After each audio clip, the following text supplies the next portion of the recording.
Atterrissage réussi pour Sputnik V à l'aéroport de Košice en Slovaquie. Lundi soir, le pays recevait ses 200 000 premières doses du vaccin russe, pourtant pas encore approuvées par l'Agence européenne du médicament. Vu que la pandémie de Covid-19 ne fait pas attention aux questions géopolitiques et que la protection des vies humaines est plus importante que tout, nous avons jugé bon d'acheter un vaccin russe pour que les Slovaques qui le souhaitent puissent se faire vacciner. Avant la Slovaquie, la Hongrie et la République tchèque avaient également passé commande à la Russie. Un pas que pourrait franchir l'Agence européenne des médicaments, qui vient d'annoncer avoir commencé l'examen de Sputnik V en vue de le déployer dans l'Union européenne. Dans la foulée, le patron du fonds souverain russe a répondu. À la suite de l'approbation de l'AEM, nous serions en mesure de fournir des vaccins pour 50 millions d'Européens à partir de juin 2021.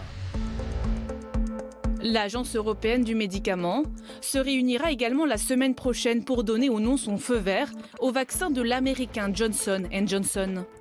Un vaccin développé par sa filiale belge Janssen, approuvé en urgence il y a quelques jours aux États-Unis.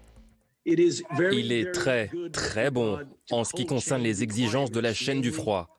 Il ne nécessite qu'un réfrigérateur. Il est peu coûteux et l'entreprise est capable de produire des doses se chiffrant en milliards. Avec déjà 15% de la population américaine vaccinée, Joe Biden a promis qu'il y aura suffisamment de vaccins pour tous les adultes américains d'ici la fin du mois de mai. En France et en Allemagne, la vaccination devrait également s'accélérer avec l'autorisation du vaccin d'AstraZeneca pour les plus de 65 ans.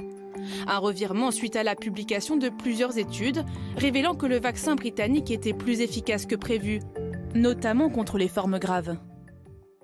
Ce vaccin est un vaccin très efficace et les réserves qu'il a pu susciter au départ n'ont plus lieu d'être. Nous avons maintenant le retour d'expérience de la Grande-Bretagne où le vaccin AstraZeneca a été utilisé sur des millions de personnes. Et ce retour établit clairement que ce vaccin est aussi performant que le Pfizer ou le Moderna. Pour lutter plus rapidement également contre les variants, un consortium regroupant le Canada, le Royaume-Uni, la Suisse, l'Australie et Singapour vient d'annoncer vouloir accélérer les procédures administratives pour les nouvelles générations de vaccins. Les vaccins contre le Covid-19 autorisés, qui sont modifiés pour répondre aux nouveaux variants, ne nécessiteront pas une toute nouvelle approbation ou de longues études cliniques. Une approche similaire à celle déjà en place pour les vaccins contre la grippe saisonnière, modifiés chaque année pour faire face à de nouvelles souches du virus. Notre priorité est de délivrer des vaccins efficaces au public aussi vite que possible, sans compromettre la sécurité. 2 autres vaccins, l'allemand CureVac et l'américain Novavax, sont également en cours d'examen dans plusieurs pays, dont l'Union européenne. Ils pourraient être validés au 2e trimestre.